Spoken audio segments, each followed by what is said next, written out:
두 개의 도형이 닮았다라고 한다면 선생님이 간단하게 한번 정리를 해놓고 가볼게요. 두 개의 삼각형 ABC가 있었습니다. 자, 이렇게 생긴 삼각형 ABC하고 삼각형 DEF가 있었어요. 자, 삼각형 DEF. 자, 이렇게 만들어 놓고 나니까 삼각형 ABC와 삼각형 DEF가 닮았다라고 먼저 이야기하죠. 그래서 도형에서 닮음이라고 하는 게 무엇이냐면 여러분들 교재에도 잘 정리해놨습니다. 뭐라고 했냐면 하나의 도형을 확대하거나 오잉, 하나의 도형을 축소할 때 오잉, 그랬을 때 다른 도형과 포개어지는, 즉 합동이 되는 두 도형 사이의 관계를 뭐라고 한다? 닮음이다라고 얘기한다 그랬어요. 그러니까 이 삼각형 ABC가 눈으로 보기에 삼각형 DF보단 작아 보이죠. 이 작아 보이는 걸 확대해서 삼각형 일정한 적당한 비율로 이것과 딱 포개어질 수 있을 만한 비율로 확대 옹 했더니 삼각형 DF와 합동이 되더라. 합동이라고 하는 것은 중학교 1학년 때 이미 배워서 여러분들 알고 있죠. 그러니까 그런 합동인 관계가 되겠구나. 축소해서 합동인 관계가 되는구나. 그러면 두 도형은 무슨 도형이다? 닮은 도형이다. 그래서 도형의 닮음이라고 얘기하고요. 서로 닮은 관계에 있는 두 도형을 닮은 도형이라고 하는데 이때 우리가 이제 수학교로 나타낼 때 삼각형 ABC는 이렇게 쓰고요. 삼각형 DEF는 이렇게 씁니다. 그래서 삼각형 ABC와 삼각형 DEF가 서로 닮은 도형이라고 했을 때 우리는 그것의 기호를 닮았다라고 하는 이런 기호를 쓰게 된다라는 거예요. 이 기호를 보면 ABC를 확대 또는 축소해서 다음과 같이 삼각형 DEF와 합동이 되는 관계구나. 삼각형 DEF를 이번에는 뭐 이제 확대 또는 축소라고 얘기를 했긴 했는데 지금 나와 있는 삼각형으로 보자면은 축소했을 때 삼각형 ABC와 합동이 되는 도형이로구나. 이런 내용으로 정리해 볼 수 있죠. 그때 이제 뭐 이런 기호는 어디로부터 나와 있느냐? 그 유래 어디서부터 왔느냐?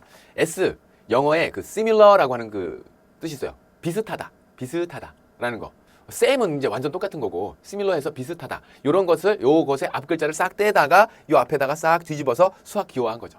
그래서 이제 간단하게 기호화시키고 그것을 또 수식화 만들고 문장으로 쭉 나와 있는 것들 우리가 그런 것들 수식으로 정리했던 거 경험한 적 있죠. 그렇게 이제 어떤 내용들을 논리적으로 사고하기 위해서 기호화시켜야 되고 그 다음에 또 이제 수식화시킬 필요도 있었던 거죠. 그래서 이제 그런 내용으로 필요하다라고 하는 건 이제 그걸로 간단하게 닮은 도형 정리해 볼 수 있고요. 확인 문제 한번 풀어보도록 할게요. 다음 보기 중에서 항상 닮음인 것을 골라라. 항상 닮음인 것이라고요? 그런 도형이 있어요? 라는 생각 할 수 있겠죠. 근데 조금만 깊이 있게 생각해 봅시다. 닮음이라고 하는 게 무엇이었냐면 어떤 하나의 도형을 확대하거나 또는 축소했을 때 다른 도형과 합동이 되면 된다라고 했어요. 그럼 두 원 같은 거 봐봐. 원은요, 동글동글, 인생 참 둥글둥글하게 잘 살아가고 있는 도형, 원을 살펴보면 그 원은요, 적당한 비율로 확대하면 반지름이 늘어나면서 커다란 원과 포개어지겠죠. 커다란 원 또한 적당한 비율로 축소하면 작은 원과 포개어질 겁니다. 자, 이렇듯 원과 같은 경우에는 항상 닮음인 도형이 되어 있구나. 원들끼리. 그 다음에 두 직사각형은 그렇지 못할 거예요. 왜냐하면 이렇게 생긴 것도 직사각형이고요.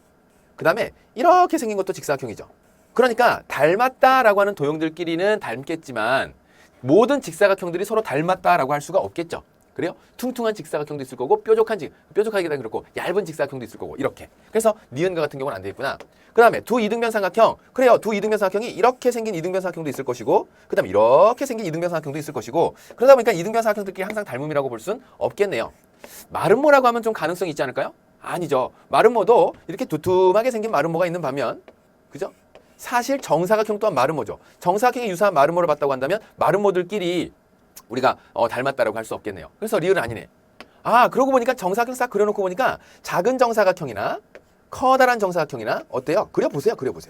그려보고 나니까 얘네들은 변의 길이를 적당한 비율로 확대하거나 축소했을 때 서로 다른 정사각형들과 합동이 될 수 있겠네 라는 생각할 수 있죠. 그래서 이제 알았다.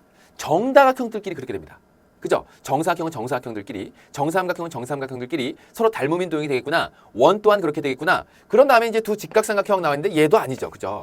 직각삼각형도 뾰족하고 두툼하고 이렇게 해서 조금 여러분들이 쉽게 이해할 수 있는 방향으로 설명하고 난다면. 근데 여기서 이제 참고 설명 하나 할게요. 여기서 참고 설명 누구를 할 거냐면 바로 요 녀석입니다.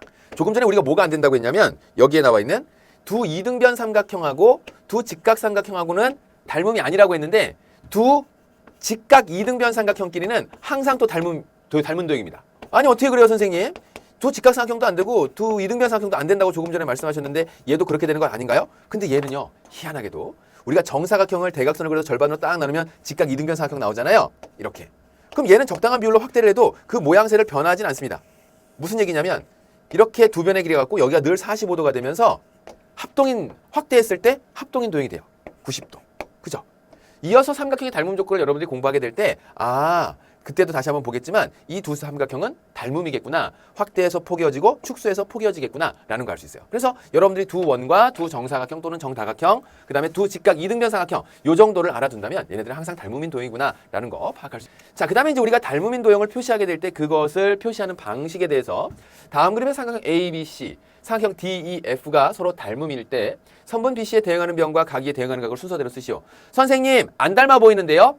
왜? 얘는 누워 있어서 그렇고요. 얘는 이렇게 뿔뚝 세워져 있는데 둘이 정말 닮았나요?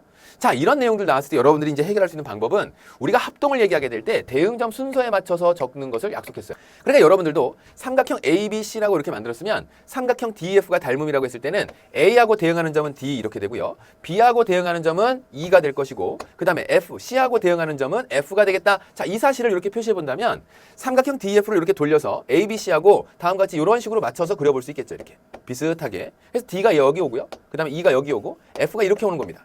자, 그러면 문제에서 묻기를 BC에 대응하는 변, BC에 대응하는 변 다음과 같이 이렇게만 표시했어도 BC라고 한다면 여기가 되겠네요. 아니면 이렇게 표시해놓고 BC, EF가 되겠네요. 그죠? BC하고 EF가 서로 대응하는 변이 될 것이고 대응변.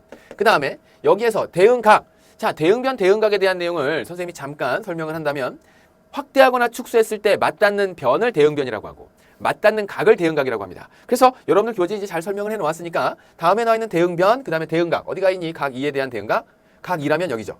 그래서 이 상태로 놓고 보면 여러분 좀 헷갈리다고 한다면 대응점의 순서를 맞추면 되고 아니면 그림을 이렇게 아예 그려서 여기 있는 각이라고 그럼 얘가 되겠네. 그래서 각 B 이렇게 쉽게 찾을 수 있겠죠. 자, 예제 1번까지 우리가 닮은 도형에 대한 내용을 가지고 정리를 해봤습니다.